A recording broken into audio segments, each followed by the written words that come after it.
ಕಣ್ಣ ಹನಿಯೊಂದರ ಭೇಟಿ. ಹೀಗೆಯೇ ನಾನು ದುಃಖದ ನದಿಯೊಂದನ್ನು ಹುಡುಕಿ ಹೊರಟಿದ್ದೆ. ಯಾರದೋ ಕಣ್ಣ ಹನಿಯೊಂದು ಜೊತೆಗೆ ಹುಡಿತು. ಸಂಕೋಚದಿಂದ ನಾನು ಆ ಹನಿಯ ಮಾತನಾಡಿಸಿದೆ, ಪರಿಚಯ ಕೇಳಿದೆ.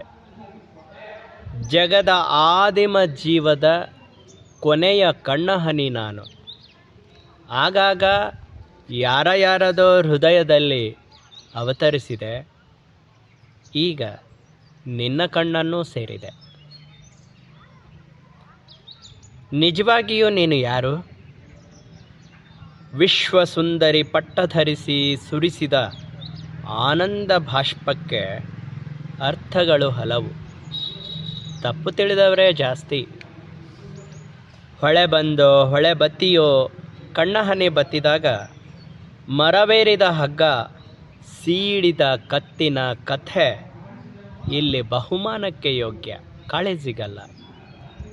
ರಂಜನೆಗಾಗಿ ಚಿಟ್ಟೆ ರೆಕ್ಕೆ ಸುಟ್ಟು ಬೂದಿಯೆಲ್ಲ ಗಾಳಿ ಸೇರಿ ಯಾರದೋ ಉಸಿರ ಹೊಕ್ಕು ಗದಿಸುವಂತೆ ಮಾಡುತ್ತದಲ್ಲ, ಆ ಸ್ವರವ ಯಾರು ಕೇಳಿಸಿಕೊಂಡಿಯಾರು ನಿನ್ನ ಹೊರತು?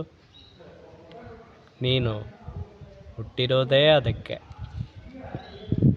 ನೀನೆಂಥ ರೈತನೋ, ಕಣ್ಣೀರ ಬೆಳೆ ಬೆಳೆಯಲು ಹೆಂಡಿರ ಮಕ್ಕಳ ಕಣ್ಣ ಹನಿಯ ಬೀಜ ತರುತ್ತಿ. ಕಂಬಾಲಪಲ್ಲಿಯಿಂದ ಹಿಡಿದು ಹತ್ರಾಸ್, ದೆಹಲಿ, ಕಾಶ್ಮೀರದ ದೇಗುಲ, ವಿಜಯಪುರದ ಬೀದಿಗಳಿಂದ ಬೂದಿಯ ಆರಿಸಿ ತರುತ್ತಿ. ಹೊಲಕ್ಕೆ ಗೊಬ್ಬರ ಎನ್ನುತ್ತಿ.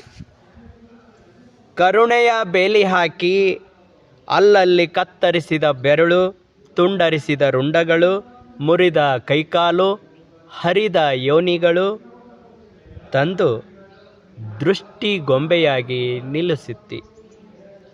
ಅತ್ಯಾಚಾರದ ಸಮೃದ್ಧ ಸುಖ ಉಂಡ ಹೆಣ್ಣು ಮಕ್ಕಳು, ಅತ್ಯಾಚಾರದ ಸಮೃದ್ಧ ಸುಖ ಉಂಡು ಸತ್ತ ಹೆಣ್ಣು ಮಕ್ಕಳು ಈ ದೇಶದ ನವನಾಗರಿಕರ ಹೊಗಳುತ್ತಾರೆ.